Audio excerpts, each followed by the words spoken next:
हरियाणा की हर अपडेट के लिए बेल आइकन दबाएं और सब्सक्राइब करें STV हरियाणा न्यूज। क्या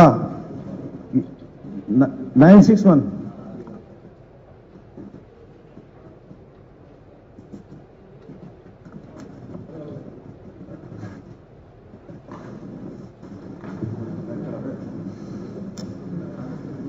Sir, answer on the floor of the House. 961 हाँ हो गया, बोल दिया मंत्री जी ने कि आपके पास टेबल कर दिया। क्या उप मुख्यमंत्री जी कृपया बताएंगे कि है हाँ हाँ बोलिए। दोंगड़ा हिर में उप तहसील की घोषणा करने का कोई प्रस्ताव सरकार के विचाराधीन है? यदि हाँ तो इसके कब तक उप तहसील की घोषणा की जाने की संभावना है? सर, जो क्राइटेरिया उप तहसील सब डिवीजन बनाने का है, दोंगड़ा हिर आज के दिन उसको फुलफिल नहीं करती, क्योंकि जो जनसंख्या का मापदंड है वो 60,000 की पॉपुलेशन पे उप तहसील बनती है और आज 43,000 की जनसंख्या है। और मैं माननीय सदस्य को ये विश्वास दिलाता हूँ, क्योंकि जनसंख्या अभियान प्रदेश और देश भर के अंदर 1 अप्रैल से शुरू होगा और जैसे ही नए जनसंख्या के डाटा आएंगे जरूर सरकार उस पर विचार करेगी। अध्यक्ष महोदय, मैं माननीय उप मुख्यमंत्री जी को बताना चाहूंगा कि ये दोंगड़ा हिर बहुत बड़ा गांव है और इसकी पॉपुलेशन लगभग 10,000 है और ये गांव जो पिछली बार हमारे सांसद चौधरी धर्मवीर सिंह जी ने अपने सांसद कोटे से गोद में ले रखा था और ये गांव करीना उपमंडल से 22-23 किलोमीटर की दूरी पर है, तो यहाँ पर उप तहसील बनाना बहुत ही अनिवार्य है। तो मेरा मुख्यमंत्री जी से, उप मुख्यमंत्री जी से और समिति के दोनों सम्मानित मंत्रियों से, श्रीमान कंवरपाल जी से और बनवारीलाल जी से मेरा निवेदन है कि दोंगड़ा हिर गांव के ये उप तहसील की घोषणा की जाए। मैं आपका बहुत बहुत आभारी रहूंगा। माननीय अध्यक्ष जी, माननीय सदस्य ने एक गांव की पॉपुलेशन बनाई है, मगर सब तहसील का जो क्राइटेरिया है उसके अंदर हमें 10 गांव, 5 से 10 पटवार सर्कल, 60,000 की जनसंख्या, 15,000 हेक्टेयर से ज्यादा लैंड एरिया और 15 किलोमीटर एग्जिस्टिंग सब डिवीजन से चाहिए, जिसके अंदर दोंगड़ा हिर सब डिवीजन से 15 की बजाय 12 किलोमीटर है। हेक्टेयर एरिया जो है वो 9,527 है, जबकि 15,000 हेक्टेयर चाहिए और पॉपुलेशन जो है वो 17,000 कम है। मगर जैसे ही नया जनसंख्या का डाटा आएगा, क्योंकि पूरी देश भर के अंदर ये डाटा चल रहा है, आज के दिन जो डाटा सरकार के पास उपलब्ध है वो 2011 की जनसंख्या के अनुमान से है, तो जरूर उसके ऊपर विचार किया जाएगा। अध्यक्ष महोदय, मैं उप मुख्यमंत्री जी को बताना चाहूंगा कि ये दोंगड़ा हिर जो गांव है ये करीना उपमंडल से 22-23 किलोमीटर की दूरी पर है और इसके साथ लगते हुए गांव की जनसंख्या लगभग 13-14 हजार के आसपास 2011 की जनगणना के अनुसार है।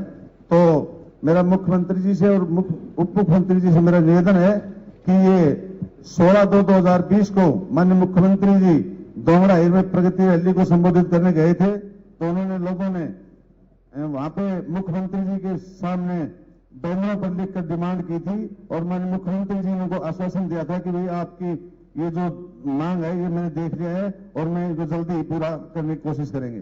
तो मेरा मुख्यमंत्री जी से, उप मुख्यमंत्री जी से मेरा निवेदन है कि ये दोंगड़ा की तहसील को बना दिया जाए। माननीय सदस्य की मांग पर जरूर सरकार विचार करेगी। धन्यवाद। Shrimati Geeta Bhukkal ji. Speaker sir, 803। Speaker साहब, ब्यौरा सदन के पटल पर रख दिया गया है, मैं पढ़ देता हूं इसको। सब्जी मंडी झज्जर को 4.2 एकड़ क्षेत्र में वर्ष 1994-95 के दौरान विकसित किया गया था। मंडी में cement concrete road, common platform, cum covered shed, व्यक्तिगत प्लेटफार्म, सुलभ शौचालय, पानी की आपूर्ति, सीवरेज सिस्टम तथा विद्युतीकरण आदि सुविधाएं प्रदान की गई थी। सब्जी मंडी की बाहरी सड़क को वर्ष 2014 के दौरान PWD-B&R विभाग द्वारा ऊंचा उठा गया। मंडी का स्तर नीचा होने के कारण बरसाती पानी सब्जी मंडी में इकट्ठा हो जाता है। बारिश के दौरान पानी के संग्रह के लिए सब्जी मंडी में एक संग्रह टैंक का निर्माण किया गया।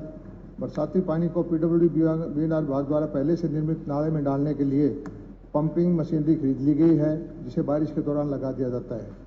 यह पंप बरसाती मौसम के लिए पर्याप्त है। हालांकि बारिश के दौरान बरसाती नाली के जल्दी निष्कासन हेतु एक टैंक और बनवाएंगे और अप्रैल में दूसरा टैंक भी चालू कर देंगे। अध्यक्ष महोदय, आपके माध्यम से मैं मंत्री जी से ये जानना चाहती हूँ कि ये statement is laid on the floor of the house. इसके अलावा आपने स्वयं ही इसमें कहा है जो हमारी झज्जर की सब्जी मंडी है जो कि डिस्ट्रिक्ट हेडक्वार्टर पर है, वहां पर काफी ज्यादा समस्या है। 94-95 में वहां पर सीमेंट के शेड जो लगे थे वो काफी ज्यादा पुराने हो चुके हैं, समय अनुसार वो बार बार टूटते जा रहे हैं। काफी सारे लोगों को वहां पर चोटें भी आई हैं और काफी खराब हालत में वहां की जो है ये सब्जी मंडी है। इस समय उसको एक तो बदल के टीन शेड जो है उसमें लगाया जाए। दूसरा, कई बार विभाग के पास कह चुके हैं कि जब भी इस तरह के हादसे हुए उनको सूचित भी किया गया। इसके साथ साथ जो आपने कहा कि सीवरेज और पंप की व्यवस्था, बारिश के मौसम में या वैसे भी वहां पर जो है वो सीवरेज पूरी तरह से बंद रहता है, दूसरे तीसरे दिन बंद हो जाता है, जिसकी वजह से बहुत ज्यादा गंदगी और बदबू का सामना करना पड़ता है। आम जनमानस के लिए वहां पर जाना बहुत मुश्किल है। जो लगातार हमारे सब्जी विक्रेता जाते हैं या आड़ती हैं या जो किसान हैं, आम जनमानस है, उनको बहुत ज्यादा समस्याओं का सामना करना पड़ता है। और इसमें इसको जो किसान बाहर से सब्जी लेकर आते हैं उनके लिए भी वहां पर फड़ी की ज्यादा सी व्यवस्था नहीं है, काफी ज्यादा समस्या का सामना करना पड़ता है।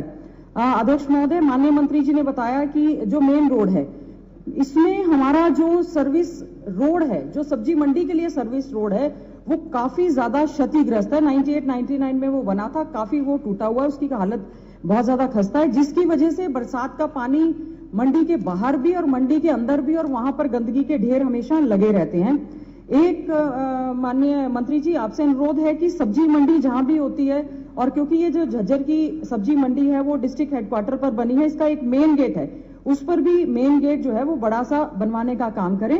अगर सब कुछ सही होता तो मैं शायद ये प्रश्न नहीं लगाती, वहां पर बहुत ज्यादा समस्याएं हैं। आप हमेशा बात करते हैं कि हम इंटरनेशनल लेवल की सब्जी मंडी बना रहे हैं, नेशनल लेवल की बना रहे हैं। मैं तो केवल मात्र डिस्ट्रिक्ट हेडक्वार्टर पर बनी हुई झज्जर की सब्जी मंडी, जिसकी काफी ज्यादा दुर्दशा है, उसके सुधार के लिए कह रही हूं। तो उसमें जरूर आप आश्वासन देने का काम करें, क्योंकि ये मंडी जो है बिल्कुल शहर को डीफेस करने का काम करती है।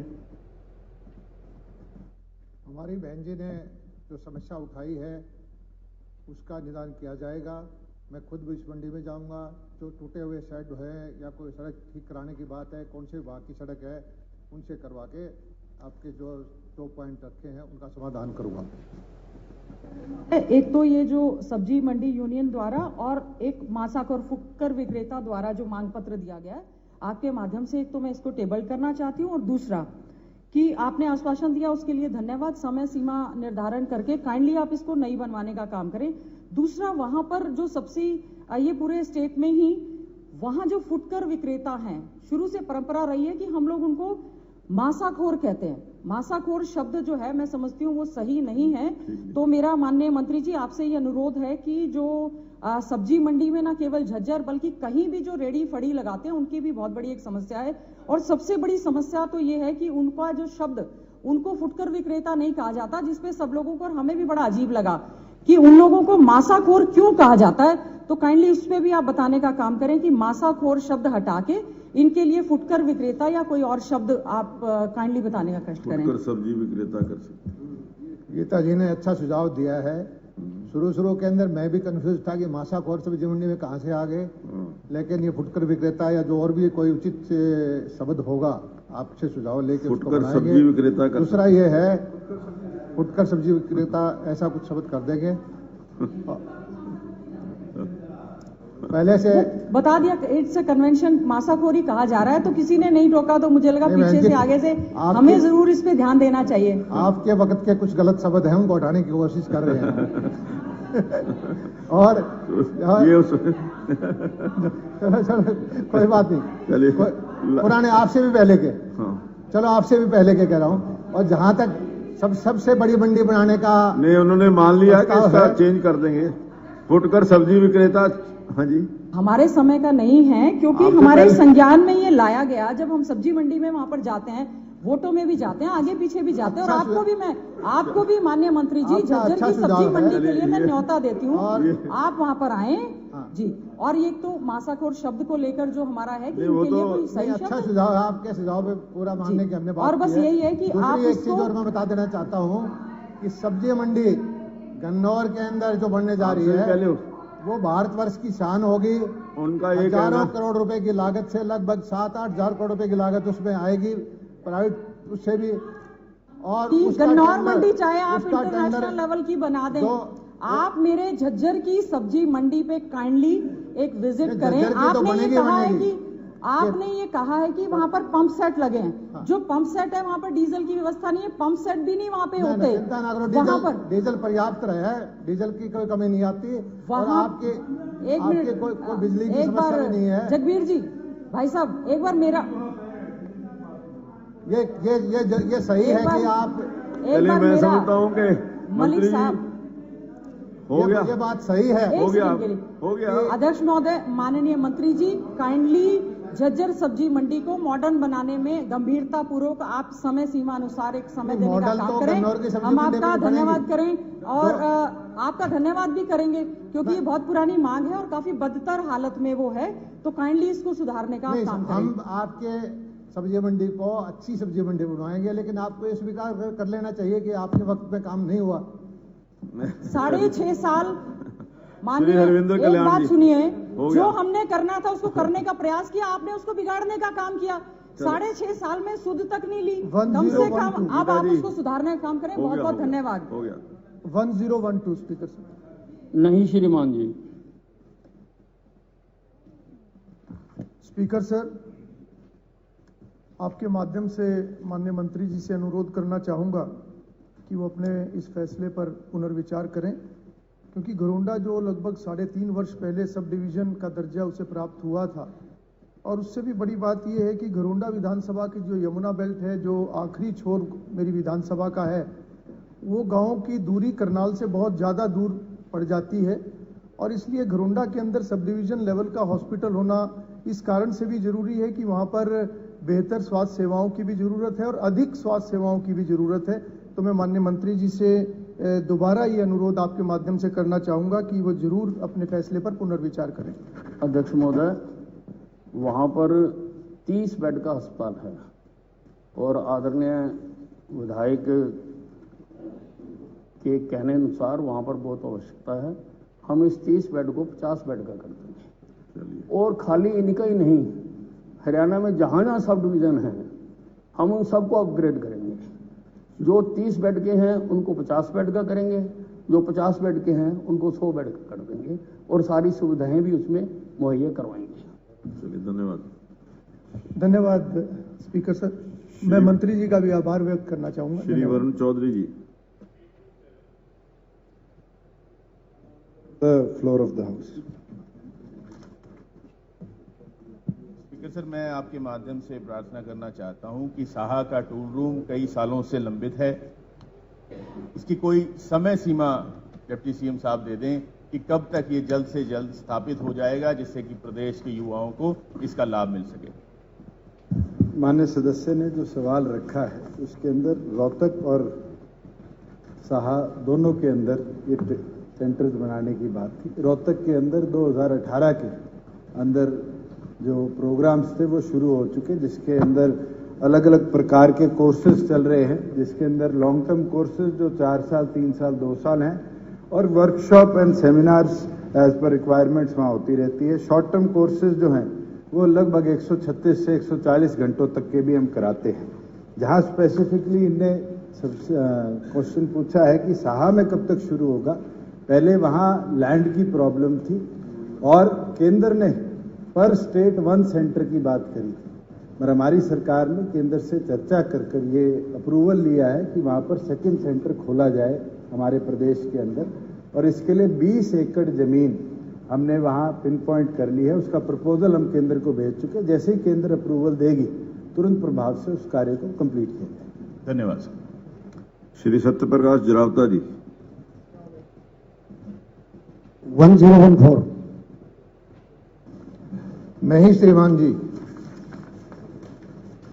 माननीय स्पीकर महोदय, मैं माननीय मंत्री जी से आपके माध्यम से अनुरोध करना चाहूंगा कि इस पूरे दक्षिण हरियाणा में इस तरह का कोई कॉलेज नहीं है, जबकि हमारे वहां चाहे वो मेवात हो, चाहे रेवाड़ी हो, चाहे गुड़गांव हो, वहां पर बहुत आवश्यकता है इस चीज की।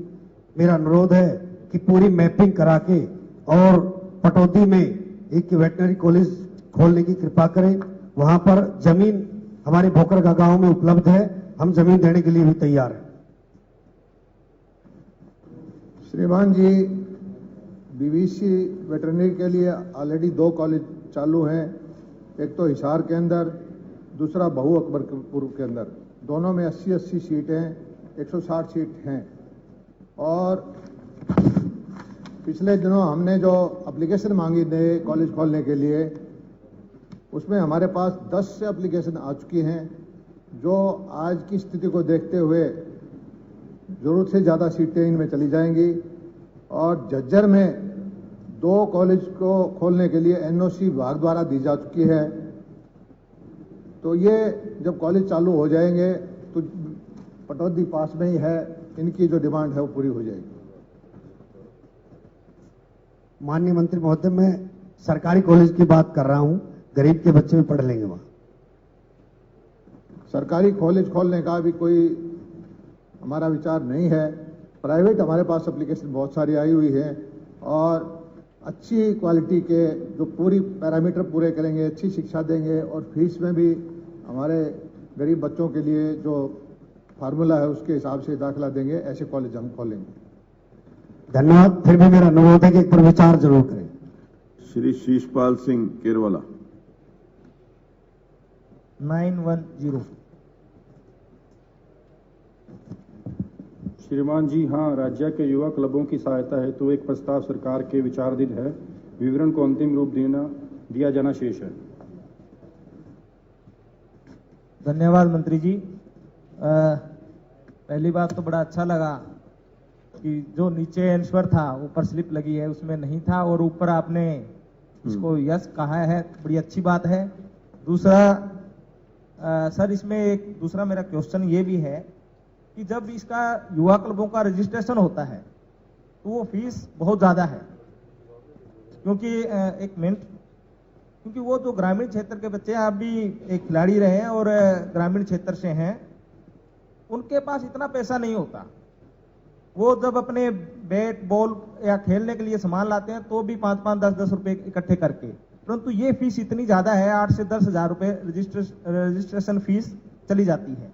दूसरा, ये चाहे अभी कोरोना का दौर था या अन्य कोई भी सामाजिक समस्याएं आती है तो सिर्फ एक युवा क्लब ही एक ऐसा माध्यम है जो कि सरकार के साथ तालमेल करके जो सरकार की गतिविधियां हैं उनको धरातल तक पहुंचाने का काम करती है। तो मेरा आपसे अनुरोध है कि एक ये रजिस्ट्रेशन फीस है ये भी माफ करने का काम करें। और दूसरा, जो आपने ये प्रस्ताव जो विचाराधीन है, इसमें जो इस बार का जो बजट रहा है अध्यक्ष जी, उसके अंदर इसका कोई अंदर कुछ लिखा नहीं आया, कोई प्रावधान दिखा नहीं है। तो मुख्यमंत्री जी भी यहाँ अभी सुन रहे हैं, तो मैं चाहता हूं कि आज ही अगर इसका ऐलान हो जाए तो युवाओं के लिए बहुत अच्छी बात है। ये सरकार का मैं सराहनीय काम मानूंगा। अध्यक्ष महोदय, जो हमारे विधायक जी ने बात कही कि रजिस्ट्रेशन फीस की बात, तो उसका प्रपोज चल रहा है और हमने चलाया हुआ इसकी फीस बहुत ज़्यादा कम करने का। इसकी 2800 रुपये फीस एक क्लब की है, तो इसका प्रपोज हमने 100 रुपये का किया हुआ है और ये ऑन प्रोसेस है। बहुत जल्दी इसकी भी रिपोर्ट आपको दे दी जाएगी। धन्यवाद मंत्री। धन्यवाद। श्री संजय सिंह जी आए नहीं। श्री राकेश दौलताबाद जी नहीं आए। श्रीमती किरण चौधरी जी। अध्यक्ष जी, आपके माध्यम से मैं माननीय मुख्यमंत्री जी से पूछना चाहूंगी। नहीं, पहले तो 856 sir, detailed answer is on the floor. Answer जो आपने लिखा है इसमें, आपने कहा है कि इसमें कोई नॉर्म्स डिवाइस करने की बात नहीं है। मैं पूछना चाहती हूँ कि सरकार का कोई प्रपोजल है फैमिली कार्ड बनाने का? अगर क्योंकि वो फैमिली कार्ड अगर बनेगा और इशू होगा तो उससे जो है इनकम जो है 1.80 जो है वो उसके अंदर दर्शाई जाएगी और नतीजा ये होगा कि जिसकी भी इनकम उससे ज़्यादा नज़र आ रही है फैमिली कार्ड में तो वो उसका बीपीएल कार्ड कट जाएगा। तो ऐसी कोई प्रपोजल है क्या कि आप फैमिली कार्ड? अध्यक्ष महोदय, हमारी सरकार ने पहली कैबिनेट में ये डिसीजन लिया था कि 1,20,000 की आय को बढ़ाकर बीपीएल परिवारों के लिए 1,80,000 करने का काम किया था। माननीय सदस्य कल सदन में शाम को नहीं थी जब मुख्यमंत्री ने अपना धन्यवाद प्रस्ताव रखा और उसके अंदर बड़ी डिटेल तरीके से बताया कि हमारी सरकार ने एक विभाग बनाया है क्रिएट और उसके अंदर परिवार पहचान पत्र के माध्यम से तमाम परिवारों को हम एक कार्ड के अंदर लाने का काम कर रहे हैं, जिसके अंदर अधिकतम परिवारों ने अपनी रजिस्ट्रेशन करवाई है। मैं तो उम्मीद करता हूं माननीय सदस्य भी कराने का काम करें, जिससे परिवार की आय भी प्रॉपरली मॉनिटर्ड हो और आने वाले समय में जो फैमिली इनकम 180 है उसको मॉनिटर कर जो एडिशनल बीपीएल बनने हैं उसको हम दुरुस्त तरीके से बना पाए। जी, मैंने यही सवाल पूछा है कि ये जो आय अगर उनकी पूरी फैमिली कार्ड के अंदर ज्यादा नजर आई तो वो कटेंगी क्या, ये बताइए मुझे आप। मैं माननीय सदस्य को बड़ी क्लियरली बताना चाहता हूं कि जब सरकार ने 1,20 से 1,80 आय करने का काम किया बीपीएल के अंदर, उसके अंदर तमाम उन निर्धन परिवारों को जिनकी आज आर्थिक हालात कमजोर है उनको व्यवस्था देने का सपना लेकर हम बढ़े और इसके अंदर 1 लाख परिवारों को इस बजट में स्पेशल हेल्प देने की भी अनाउंसमेंट करी गई है। बिल्कुल जैसे ही कोई 1,80,000 का आंकड़ा पार करता है एक प्रोग्रेसिव सिस्टम ये चलेगा, इसके अंदर जो भी क्रॉस करेगा उसके टाइमली रिवाइज होते रहेंगे।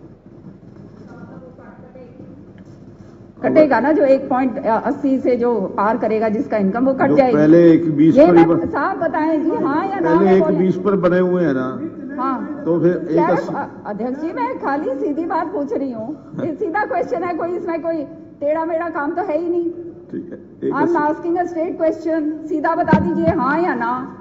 मैं माननीय सदस्य भी सदन के अंदर एज मिनिस्टर रही है, मैं उनको बताना चाहूंगा कि किसी का पहले भी 1,20 के पार फैमिली आय जाती थी तो रिवाइज होकर उसको दूसरे कार्ड पे कन्वर्ट कर दिया जाता था और 1,20 से कम आय आती थी तो वापस उसको बीपीएल के अंदर काउंट कर दिया जाता था। अगर आने वाले समय के अंदर कोई आर्थिक तौर पे कमजोर होगा तो उसका नया बनेगा और कोई आर्थिक तौर पे मजबूत होगा तो उसका बदला जाएगा। आप अगर आज हरा राशन कार्ड लिए बैठे हैं तो आपके आर्थिक हालात को देखते हुए हरा राशन कार्ड बनाया गया है और हमारी सरकार का तो सपना है कि हरियाणा के प्रत्येक परिवार को हम इतना सक्षम मजबूत बनाए कि उनकी आर्थिक आय बीपीएल कैटेगरी में ना आए। हम इस सपने के साथ आगे बढ़ रहे हैं जो देश पिछले इतने लंबे समय से प्रयास कर रहा है, मुझे लगता है हमारी सरकार उसको अचीव करती है। बीपीएल कार्ड बनाया इसलिए जाता है कि जो आर्थिक स्थिति से कमजोर हो, और बीपीएल कार्ड कौन लेना चाहता है, नहीं तो वो उसी बेचारे के लिए बनाया जाता है जो आर्थिक स्थिति से जो कमजोर हो। अब अगर ये फैमिली कार्ड जो ये प्रपोज कर रहे हैं, ये इसके जरिए तो बिल्कुल स्पष्ट है कि जिसकी आर्थिक जो उसमें वो दिखेगी 1.80 लाख जो है वो नजर आएगा तो उसको तो काट दिया जाएगा। मतलब हजारों लोग जो बीपीएल परिवार के हैं वो बिल्कुल खत्म हो जाएंगे। अध्यक्ष जी ये बात मैं पूछ रही हूँ। इसका मतलब पहले गलत बने हुए थे क्या? नहीं, पहले और अब की नहीं है, मैं तो आपकी बात पूछ रही हूँ। नहीं, अब तो उन्होंने बता दिया कि 1,80 से ज्यादा होगा तो वो कट जाएगा अपने आप। अध्यक्ष जी पहले ये मतलब जो नई प्रपोजल है, अगर 1,80 कर रहे हैं हम और उस पर नहीं काटेंगे आगे तो हम इनका वाहवाही करेंगे, लेकिन अगर ये इस तरह से कटेगी तो फिर तो वो कहीं के भी नहीं रहेंगे बेचारे। 1,80 से ज्यादा का होगा तो फैमिली जो कार्ड बनेगा, फैमिली कार्ड के अंदर तो सबकी इनकम आएगी। पहले भी तो फैमिली इनकम थी। अध्यक्ष महोदय पहले तो सारी पूरी फैमिली इनकम जो है उसका ये खाली एक तरीका है बीपीएल कार्ड काटने का, वो बात अलग है। माननीय सदस्य जो बात कह रही है वो एक चीज दर्शाती है कि जो हम लक्ष्य लेकर चल रहे हैं कि प्रदेश के आम नागरिक को आर्थिक तौर पर मजबूत करे, इनकी सोच उससे विपरीत है। ये आज भी उस सोच के साथ चल रहे हैं जिससे 60 साल हमारा देश चला कि देश के आम नागरिक को आर्थिक तौर पर कमजोर रखा। हमने तो ये प्रयास किया है कि उसको अलग अलग फैसिलिटीज देकर उसको आर्थिक तौर पर इतना मजबूत करे कि उसको बीपीएल परिवार में अपने आप को काउंट ना कराना पड़े। अगर कोई आज आर्थिक तौर पर कमजोर है और 1,80,000 की आय से उसके परिवार की कम है, तो जरूर उसको ये फैसिलिटीज अवेल करने का मौका मिलता रहेगा। मगर कोई 5 लाख 10 लाख की आर्थिक आय वाला आज बीपीएल कार्ड लेकर बैठा है, तो मुझे लगता है ये एक्सचेकर का भी नुकसान है और ये आपकी सोच दर्शाता है कि 5 लाख 10 लाख वाले को भी आज 1,80 की कैटेगरी में काउंट कर अनड्यू बेनिफिट्स दिए जाए। अध्यक्ष जी, ये मेरा कहने का मकसद ये है क्योंकि परिवार के अंदर कई बार ऐसे होता है अध्यक्ष जी कि सारा परिवार जो है वैसे फैमिली कार्ड इकट्ठा बन जाएगा, वैसे अलग अलग रहते हैं, तो वो तो मारे जाएंगे, सारा का सबकी इनकम क्लब हो जाएगी। पहले भी फैमिली इनकम थी, पहले इनकम सारी क्लब हो गई, तो वो तो मारे गए बेचारे, उनके पास जो बीपीएल कार्ड है वो तो खत्म हो जाएंगे। ये बात है। और ये सोच जो विकास की बात कह रहे हैं, पर कार्ड अलग अलग परिवार का नहीं, अलग परिवार के अंदर अलग अलग लोग भी तो रहते हैं जी, कार्ड तो लगी रहे। सारा परिवार एक इकट्ठा रहता हो, सबके अलग अलग अपनी इनकम होती है। मैं माननीय सदस्य को बताना चाहूंगा कि अगर कोई एक निवास से दूसरे निवास पर शिफ्ट होते हैं, परिवार 2 भाग में बंटते हैं, तो तमाम लोगों का ये प्रयास रहता है कि उनके राशन कार्ड बाइफरकेट अलग हो जाए। और परिवार पहचान पत्र में भी हमने ये प्रोविजन दी है कि आप अगर अपनी फैमिली से अलग होते हो, the members who don't stay in one household, they can always opt for another PPP and we'll be more than happy to bifurcate them. Fortunately, what happens on the ground is completely different from what you have said, because a lot of people who belong to the same family and even if they shift separately, आगे अलग वो shift करते हैं अध्यक्ष जी, तो उनको जो है प्रॉब्लम होती है नए बीपीएल कार्ड बनवाने के लिए। क्या बात कर रहे हैं? मैं माननीय सदस्य को कहना चाहूंगा कि तोशाम कॉन्स्टिट्यूएंसी का कोई एक ऐसा एग्जाम्पल आप मुझे दीजिए जिसको दिक्कत आती हो, विद इन 24 आवर रिजॉल्व करवाना मेरी जिम्मेवारी। I am not talking only of Tosham, when I talk from here I talk about all of Haryana. You to give me I talk of Haryana, I am not talking only of my constituency. Tosham का तो मैं आपको बताऊंगी, किरण जी, तोशाम का तो मैं बताऊंगी, question our है, ये सारे हरियाणा की बात करती हूँ, सारे हरियाणा की बात करती हूँ मैं। श्री भारत भूषण बत्रा जी। Speaker sir 1052। श्रीमान जी, कोविड काल के दौरान 1 फरवरी 2020 से 31 दिसंबर 2020 तक राज्य में 510 अवैध कॉलोनियां विकसित हुई। नगर तथा ग्राम आयोजना विभाग हरियाणा द्वारा प्रभावी कदम उठाते हुए 502 कॉलोनियों में तोड़फोड़ की गई, जिसका क्षेत्रफल 2139.47 एकड़ है। कॉलोनियों की संख्या तथा नगर निगम ग्राम आयोजना विभाग हरियाणा द्वारा इनके विरुद्ध की गई कार्रवाई से संबंधित विवरण तालिका में अटैच्ड है। स्पीकर सर, मैं सरकार को ये क्वेश्चन मैंने इसलिए पूछा है कि सरकार को आईना दिखाना चाहता हूँ कि 2014 से लेकर 2019 तक 3433 अनऑथराइज कॉलोनी बनी। कोविड काल के अंदर 510 अनऑथराइज कॉलोनी बनी। और 2000 honourable speaker sir, it's a serious matter कि 2014 से लेके सेक्शन 7A की वायलेशन के रेगुलेशन के वायलेशन में 49,000 सम रजिस्ट्रियां हो गई। जो सरकार जीरो टॉलरेंस की बात करती है, उसको ये आईना देखना चाहिए। उसके बाद सर, इसके साथ ही मैं जल्दी वो करूंगा कि पंजाब शेड्यूल्ड एक्ट की भी धज्जियां उड़ रही है स्टेट के अंदर। ग्रीन बेल्ट के ऊपर बड़े 5 स्टार ढाबे बन जाते हैं और मंदिर तक बन जाते हैं, गवर्नमेंट कुछ नहीं। इस हाउस में ये एश्योरेंस करें कि पंजाब शेड्यूल्ड रोड एक्ट के अंदर जो ग्रीन बेल्ट के अंदर इंक्रोचमेंट है उसको सरकार हटाएगी। अध्यक्ष महोदय, जैसा मैंने बताया कि ये कॉलोनी बनी जरूर है, लेकिन 510 में से 502 को हमने तोड़ दिया और बहुत सारे 213 केस में एफआईआर दर्ज करवाई। और इस कॉलोनी को रोकने के लिए, गरीब आदमी को घर देने के लिए पहले इतनी अच्छी स्कीम नहीं थी जो अब स्कीम लेके आए हम, दीनदयाल जन आवास योजना। इसमें छोटे छोटे प्लॉट करके जो सही शहरी क्षेत्र के अंदर लोगों को, गरीबों को घर मिल जाएं, अफोर्डेबल हाउसिंग की स्कीम लेके आए हैं। और इसका सही समाधान यही है कि छोटे प्लॉट देके छोटे आदमी के लिए सस्ते रेट पे उसको जगह उपलब्ध कराएं, तभी इस समस्या का समाधान होगा। और इस समस्या के समाधान के लिए हम योजना लेके आए हैं और आगे आने वाले वक्त में इसका असर दिखाई देगा और अनऑथराइज्ड कॉलोनियां कम होंगी। धन्यवाद। प्रमोद कुमार विज जी। अध्यक्ष महोदय 1046।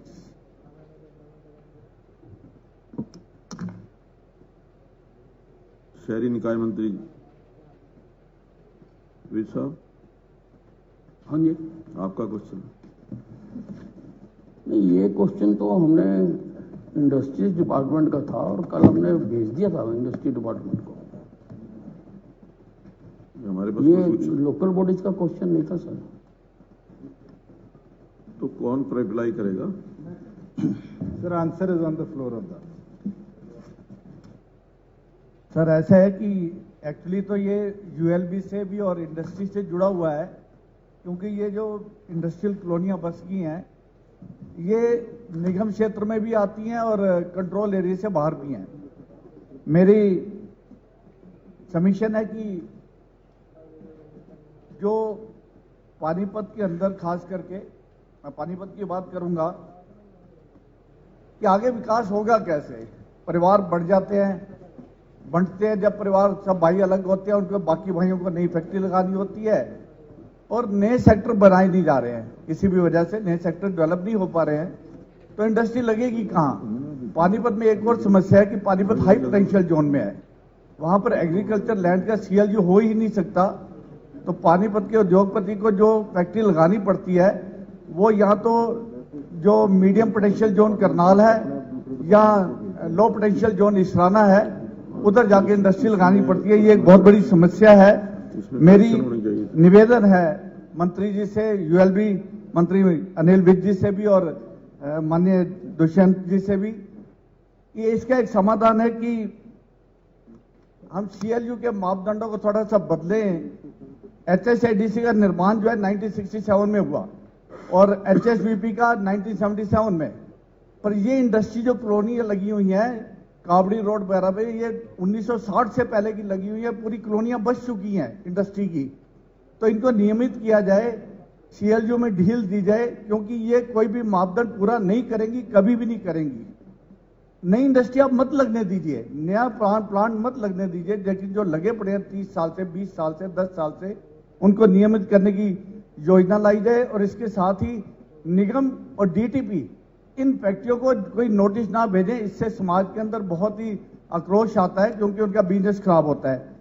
एक छोटी सी सजेशन और है माननीय दुष्यंत जी से, उप मुख्यमंत्री जी से, कि रिफाइनरी सेक्टर पानीपत में है, यह सेक्टर 2012 में लॉन्च हुआ था और इसके अंदर 923 एकड़ जगह है, लेकिन अभी तक अध्यक्ष जी इसमें सिर्फ 8 साल में, 9 साल में 20 एकड़ जगह अब तक बिकी है।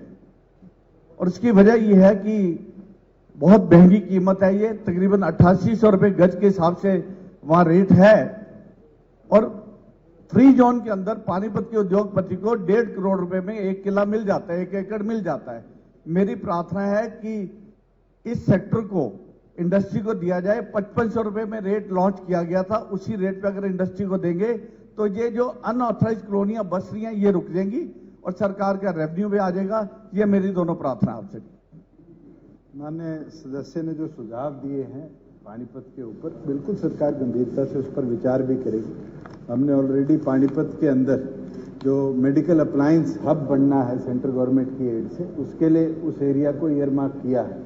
और अगर आने वाले समय में सेंटर की तरफ से हमारा प्रपोजल, क्योंकि वो 3 या 4 स्टेटों को ही नियुक्त होना है, नहीं होता तो जरूर इसको अल्टरनेटिव सोर्स पे एचएसआईडीसी को हम प्रपोजल देंगे कि वो विचार करें।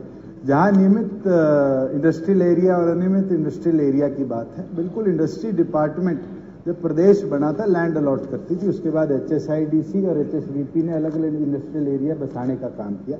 पिछले दिनों भी मैं पानीपत के अंदर इंडस्ट्रियल 7 अलग अलग एसोसिएशन के सदस्यों के साथ, जिसमें माननीय विधायक भी मौजूद थे, मुलाकात कर आया हूं। उनकी बहुत लंबी समय से मांग है और हमारी सरकार ने बनते ही आपके इंडस्ट्रियल एरिया का सर्वे पूरा शुरू करवाया था गति के साथ, जो कि कंप्लीट हो चुका है।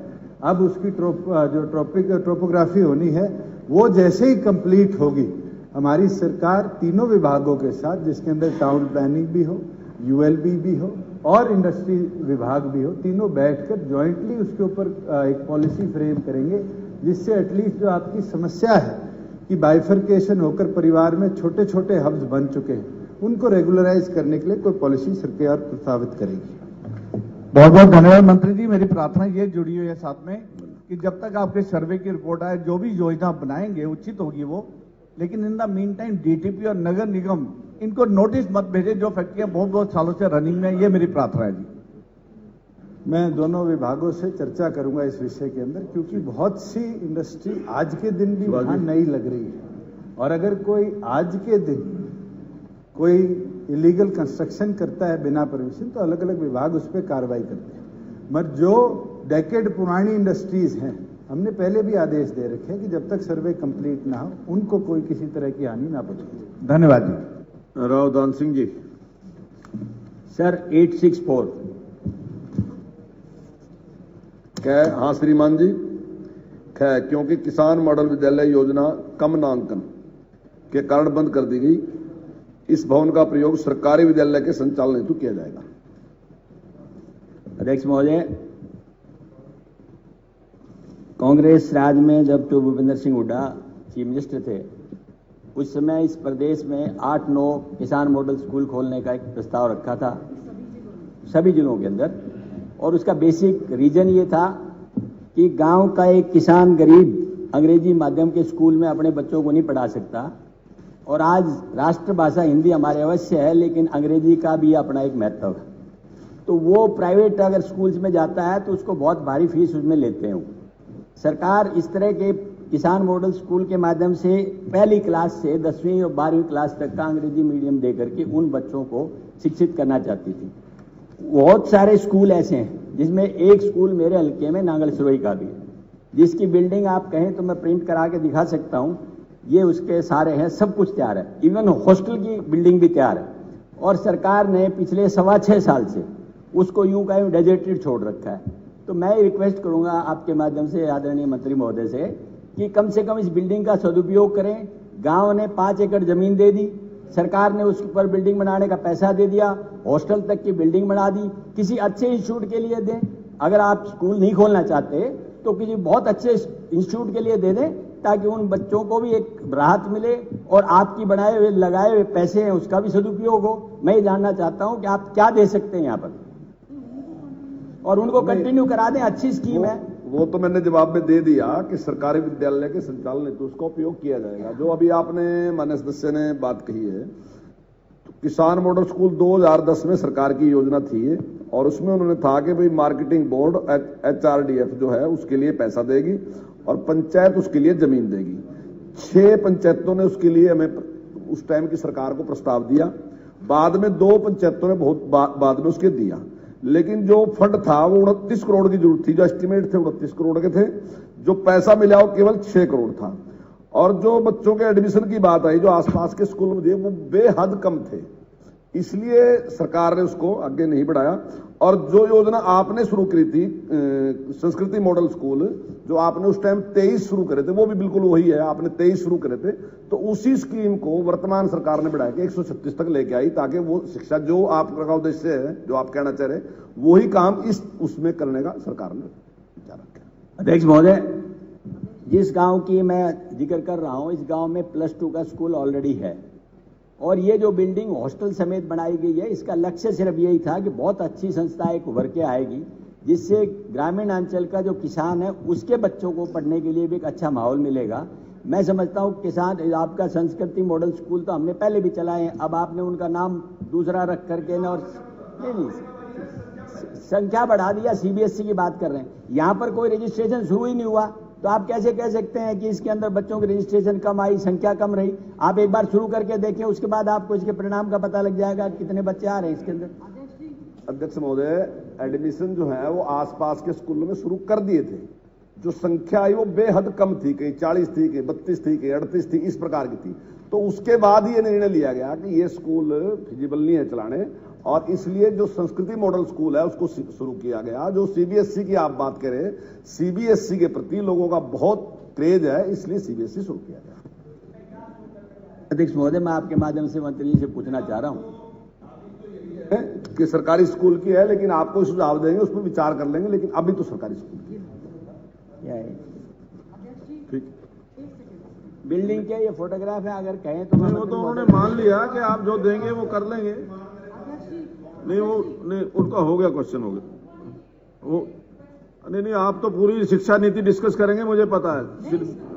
श्री दूड़ाराम जी,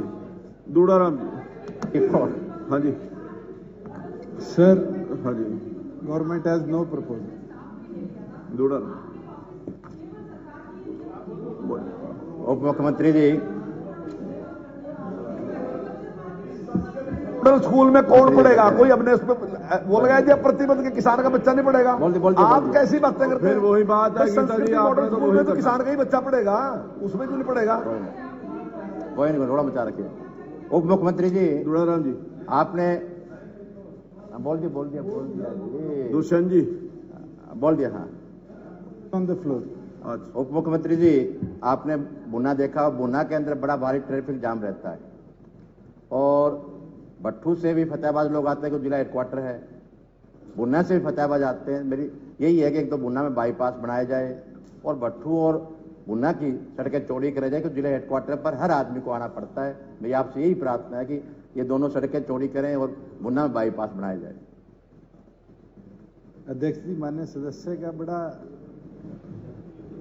गंभीर सवाल था कि भुन्ना से फतेहाबाद और फिर रतिया तक स्टेट हाईवे बनाया जाएगा। माननीय सदस्य को बताना चाहता हूं कि एक स्टेट हाईवे जो भुन्ना से फतेहाबाद ऑलरेडी एग्जिस्टिंग है, state highway number 2, state highway 21 जो है वो फतेहाबाद से रतिया तक ऑलरेडी एग्जिस्टिंग है, मगर क्योंकि इनकी कॉन्स्टिट्यूएंसी का हेडक्वार्टर जो है फतेहाबाद है, मैं माननीय सदस्य को बताना चाहूंगा कि ये कुल मिला के 47 किलोमीटर का रोड नेटवर्क है। हमने उसको भी छोटा करने के लिए, भुन्ना से फतेहाबाद डायरेक्टली कनेक्टिविटी करने के लिए प्रधानमंत्री ग्रामीण सड़क योजना 3 के बैच 2 के अंदर आपके 19.5 किलोमीटर के जो एग्जिस्टिंग रो है सीधा भुन्ना से रतिया, उसको डेवलप करने की प्लानिंग बनाई है, जिसके लिए सरकार द्वारा अप्रोक्सीमेटली, मैं आपको अमाउंट बता दूं, 5,78,00,000 रुपया ऑलरेडी 31/3 को टेंडर हो जाएगा, और जिससे आपकी जो समस्या है दोनों भुन्ना और रतिया को कनेक्ट करने की, वो अच्छी चौड़ी रोड के साथ डेवलप हो जाएगी। मुख्यमंत्री जी, भुन्ना से रतिया नहीं कह रहा मैं, भुन्ना से फतेहाबाद कह रहा हूं, क्योंकि हेडक्वार्टर फतेहाबाद में है। लोग फतेहाबाद आते हैं भुन्ना से, और भट्ठू से फतेहाबाद आते हैं। आप भुन्ना से रतिया तो ठीक है, सड़क चौड़ी कर रहे हैं, वो बात ठीक है आपकी, लेकिन भुन्ना से रतिया के लिए कह रहा हूं सड़क चौड़ी की जाए, क्योंकि वो हेडक्वार्टर पर जिले पर लोगों को आना पड़ता है। और भुन्ना से फतेहाबाद और भट्ठू से फतेहाबाद, भुन्ना से फतेहाबाद जो सड़क है वो ऑलरेडी 7 मीटर वाइड है, जिसकी डीएलपी 13/7/22 तक आज के दिन चल रही है, और जो आपकी फतेहाबाद टू रतिया सड़क है वो भी 7 मीटर वाइड है। इसको एग्जामिन हम करा लेते, ट्रैफिक डेंसिटी दिखा लेते। अगर ट्रैफिक डेंसिटी बड़ी है और लैंड अवेलेबल है तो हम उसको जरूर 7 से 10 मीटर एक कमेटी कॉन्स्टिट्यूट कर उसकी रिपोर्ट मंगाने के बाद विचार करें। फतेहाबाद से भट्ठू भी जी, ठीक है, हो गया। हाँ, नहीं रतिया कह रहे हैं जी, फतेहाबाद से भट्ठू, वो रतिया से लक्ष्मण नापा जी भी कुछ कह रहे हैं। मंत्री जी साथ है, मेरे विधायक भी साथ है, दोनों इकट्ठे विधायक। लक्ष्मण नापा जी कह रहे हैं कुछ। हाँ जी, यही इसी पर बोल रहे हैं जी। मुख्यमंत्री जी, आम भर दो, आपका इलाका है, आप कुछ जानते हो सारे। मैं आपके माध्यम से डिप्टी सीएम साहब से यही रिक्वेस्ट करूंगा कि जो रतिया से भट्ठू वाया फतेहाबाद होकर जो सड़क जाती है वो पंजाब और राजस्थान को जोड़ती है। तो जो हमारे माननीय दूड़ाराम जी कह रहे थे कि ये जो सड़क है इसको 4 लेन बनाया जाए। बहुत सा इस पे काफी ट्रैफिक है, और बहुत से हमारे जो लोग राजस्थान से, जो पंजाब से इधर दिल्ली जाते हैं, वो भी इसी रोड से होके जाते हैं। और एक जो मैं अभी माननीय डिप्टी सीएम साहब का धन्यवाद करूंगा कि उन्होंने अभी घोषणा की रतिया से भुन्ना, तो मैं बहुत बहुत धन्यवाद करता हूं। और जो भुन्ना से फतेहाबाद है ये भी 4 लेन किया जाए। धन्यवाद सर, जरूर कमेटी इस पर जैसे रिपोर्ट देगी ट्रैफिक डेंसिटी की विचार करें। धन्यवाद। श्री जोगीराम सियाग जी।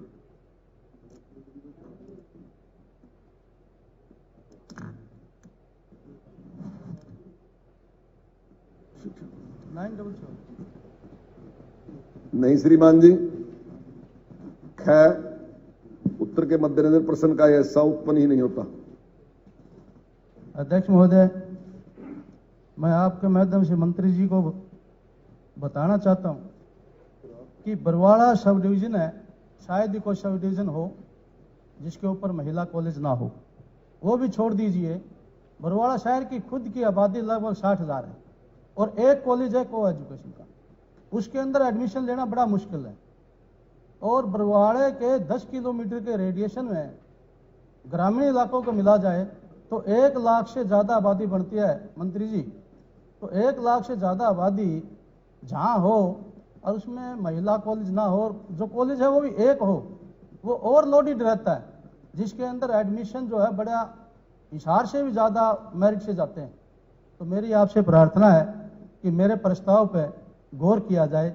मैं क्योंकि ये बार बार बहुत ज़रूरी है इसलिए बार बार उठा रहा हूँ, तो आपका बहुत बहुत मेहरबानी होगी, मेरे प्रस्ताव पर गौर करेंगे तो आपका धन्यवाद। प्रश्न तो है नहीं कुछ भी। धन्यवाद। श्रीमती निर्मल रानी जी। 894। Sir, answer is on the floor.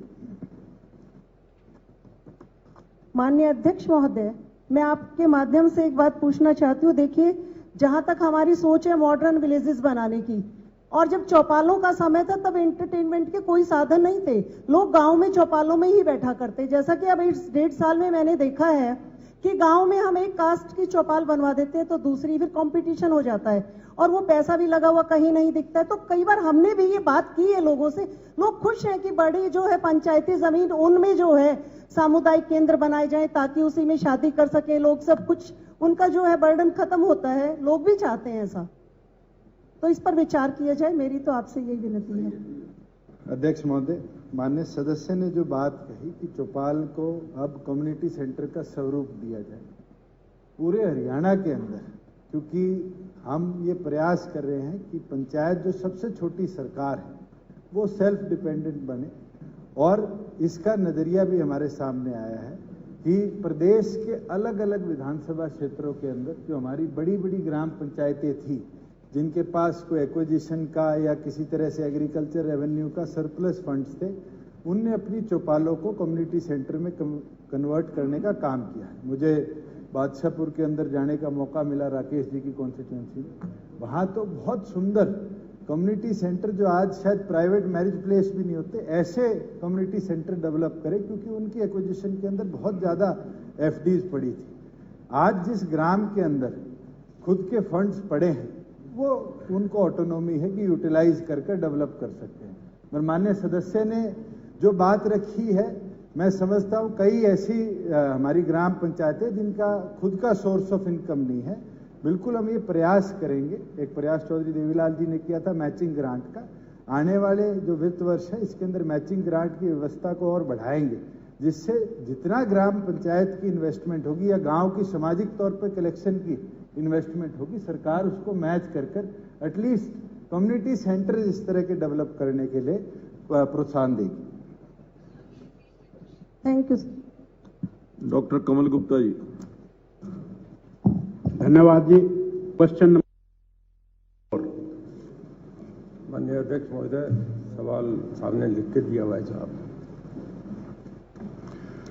आदरणीय अध्यक्ष महोदय, मैं आपके माध्यम से मंत्री जी को ये बताना चाहता हूं और मुख्यमंत्री जी का धन्यवाद भी करना चाहता हूं कि जो कल बजट जो हुआ था उसमें हिसार शहर को स्मार्ट सिटी घोषित किया। और कल मैंने एक प्रश्न उप मुख्यमंत्री जी के लिए भी लगाया था और उसमें इन्होंने भी ये कहा था कि यहाँ अंतर्राष्ट्रीय हवाई अड्डा बनेगा और यहाँ पर मेंटेनेंस रिपेयर भी होगी। यहाँ पर बल्क फार्मा का भी 2000 एकड़ में प्रपोजल है। यहाँ पर AKIC Amritsar Kolkata industrial corridor का भी प्रोविजन है। तो यहाँ पर एरोट्रोपोलिस सिटी बनाने का भी प्रपोजल है। तो ये जब इतना बढ़िया सिटी हिसार हरियाणा में पहला सिटी होगा तो इसमें मैं समझता हूँ कि अंडरग्राउंड बिजली जो मतलब तारें हैं वो बनाने का जरूर प्रावधान पुनर्विचार किया जाए। और आपकी जानकारी के लिए मैं ये भी बता दूं कि वहाँ पर एक ग्लोबल स्पेस सोसाइटी है जिसको नाम बदलकर आजकल राज दरबार कर दिया गया। वो पूरी की पूरी सोसाइटी, उसमें जो भूमिगत वायर है और मैं ये कहता हूं कि इसका प्रपोजल मैंने आपके पास भेजा हुआ भी है और लगभग 350 करोड़ रुपए इस पे खर्च आएगा। ये मेरा कोई लगभग 6 महीने पहले का प्रपोजल है, अब हो सकता है इसकी कॉस्ट बढ़ भी जाए। और गुड़गांव में भी आपने 75% जो उसका एरिया है उसको भूमिगत इलेक्ट्रिसिटी वायर करने का आपने काम किया है। तो मेरा बार बार आपसे यही निवेदन है कि हरियाणा में सबसे बढ़िया सिटी ये बनने जा रहा है, इसमें इतनी चीजें मुख्यमंत्री और उप मुख्यमंत्री ने लगाई हैं, तो ये अंडरग्राउंड वायरिंग का काम अगर पूरे हिसार में आपका करने का विचार ना हो, वैसे तो होना चाहिए, लेकिन अगर पूरे में ना हो तो इसकी शुरुआत वो उसकी जो मेन रोड है, मेन रोड उस पर कम से कम शुरुआत करने का ये काम करें ताकि हरियाणा डेवलपमेंट की ओर अग्रसर हो सके पूरे विश्व में। धन्यवाद। माननीय अध्यक्ष जी, हमारे कमल गुप्ता जी बहुत विद्वान और बुद्धिमान हैं, ठीक सवाल करा है। जो इस पे हम पहले कर रहे हैं, गुड़गांव में एक स्मार्ट सिटी प्रोजेक्ट पहले आ रहा है जिसका कुछ 1600 करोड़ रुपए जिसकी टोटल कॉस्ट है, और उसमें 1222 करोड़ रुपया का हमने ऑलरेडी उसका वर्क अलॉट कर दिया गया है। अलग अलग 4 बड़ी कंपनीज है। मैं उससे पहले आपसे ये बताऊं कि ऐसे प्रोजेक्ट चेन्नई में, बेंगलोर में और उसके बाद बॉम्बे में और दिल्ली में, हरिद्वार और वाराणसी, केवल इन्हीं सिटीज़ में लिए गए हैं। गुड़गांव माननीय मुख्यमंत्री जी ने हमारी स्टेट के पहले डिस्ट्रिक्ट को इस मामले में लिया है। उसमें अलग अलग कंपनीज को, टेरालिंक लिमिटेड एक है, 2 टाटाज की कंपनी है और एक और कंपनी है, जिन चारों को ये काम दे दिया गया है। और काफ़ी हमारा काम, जैसा आप बता रहे हैं, कंप्लीट होने जा रहा है। 2019 में ये कंप्लीट 19 में दिया गया, 1.5 साल में 18 महीने में ये प्रोजेक्ट तैयार हो जाएगा। ये आपका जो हिसार का मामला है, हिसार इम्पोर्टेंट सिटी है, हरियाणा के बड़े शहरों में आता है। उसमें हम अभी सारे शहर का तो प्रोजेक्ट बहुत महंगा है, क्योंकि पहले तो हम गुड़गांव वाला के देखेंगे कि इसका हमें कितना लाभ है, लोगों के इसमें कमेंट्स क्या हैं, उसके बाद देख के फिर इसको छेड़ेंगे। पर ये हमारे बहुत सीरियसली अंडर कंसिडरेशन है कि जो बीच से हाईवे जो जाता है, आपका पुराना जो शहर से गुजरता रोड है, उसको तो कम से कम हम कंप्लीट करेंगे। वो देखने के बाद फिर आगे जो होगा और प्रोत्साहित करेंगे। और हमारा अरावली जो है वो बिल्कुल खत्म हो जाएगा। आज आप जानते हैं अध्यक्ष जी कि हमारा फॉरेस्ट कवर हरियाणा का वैसे ही खत्म हो रहा है पूरी तरह से, और जो उसके अंदर प्रोविजंस डाले हैं वो भी उसके बिल्कुल अनुकूल नहीं। तो अध्यक्ष जी, ये जो बिल हमने पास करके भेजा है, ये बिल अभी गवर्नर साहब के पास पड़ा हुआ है और उसके ऊपर कोई भी टिप्पणी जो है नहीं हुई है, अभी तक उन्होंने साइन नहीं करे हैं। तो इसके ऊपर हमारे को पूरा सदन को जो है इसके ऊपर रीथिंक करना चाहिए, क्योंकि इसके प्रोविजन सही नहीं है। तो अध्यक्ष जी, आप मुझे बनाने का कष्ट कीजिए। ये चिट्ठी जो है मैं on the floor of the house में रख रही हूँ कि इसका जो है, इसका क्या टिप्पणी करी है गवर्नर साहब ने, उन्होंने क्या कहा है, सरकार जवाब दे देगी आपको। हैं जी, सरकार जवाब दे देगी, आप रख दीजिए। हाँ, मैं इसको I am tabling this, I am putting this on the floor of the house. ये लीजिए जरा, ये ले लीजिए। सेकेंडली अध्यक्ष जी, एक चीज और मैं पॉइंट करना चाहती हूँ। अभी कल जो है कैग हमारा बजट जो है वो पूरा का पूरा ये पास हुआ है। कैग रिपोर्ट जो है कल दी गई, मैंने खड़े होके कल भी जो है उस पर आपत्ति जताई थी, क्योंकि ये संवैधानिक आप जानते हैं कि वो है कि जब बजट पेश होता है तब कैग का होना चाहिए। अब हमारे को जो पता चला है अध्यक्ष जी कि 5 तारीख को कैग की रिपोर्ट आ गई थी, और उस रिपोर्ट के अंदर इस तरह की सारी बातें हैं कि वो जानकर टेबल जो है करी गई कल। अब इसका भी आपको अध्यक्ष जी पता करके हमारे को बताना पड़ेगा। HVPN जो है उसके ऊपर जो है 863.15 करोड़ का घाटा दिखाया हुआ है, और HSIDCC का जो है वहां पे भी एक अलॉटी को ₹45.96 करोड़ का घाटा जो है, उन्होंने जो है वो अलॉटी को जो है वो इनकम्बरेंस फ्री जो है प्लॉट नहीं दिया। मैं कहने का मतलब ये है कि आज IIDC जो है ये पहले ही इतनी रेड के अंदर है, इतनी बोरोइंग करती है, और अध्यक्ष जी साथ के साथ 1000 करोड़ के करीब जो है ये जो है खाली इंटरेस्ट के अंदर देते हैं, और फिर इस तरह की जो है शाबी काम करा जाता है कि जो है अलॉटी को उसको समय के ऊपर इनकम्बरेंस फ्री जो है उसको अलॉट नहीं करा जाता है, तो जिसका नतीजा ये है कि 45.96 करोड़ रुपए एक आदमी को देना पड़ रहा है। इसी तरह से जो है अवॉइडेबल एक्सपेंडिचर जो था HVPN का 863.15 करोड़ जो है कैग रिपोर्ट के मुताबिक, वो फाइनेंशियल जो है वो भी अवॉइड हो सकता था, लेकिन नहीं हुआ अध्यक्ष जी।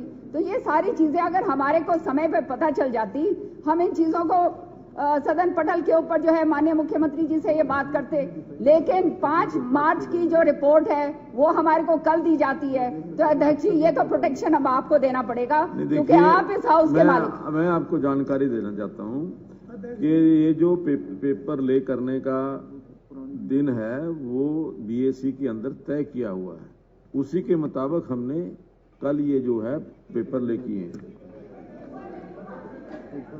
मैं कैग रिपोर्ट की बात कर रही हूँ अध्यक्ष जी, पेपर ले की बात नहीं कर रही मैं कैग रिपोर्ट की बात कर रही हूँ। वैसे तो मैं एक मिनट सुनिए तो मलिक साहब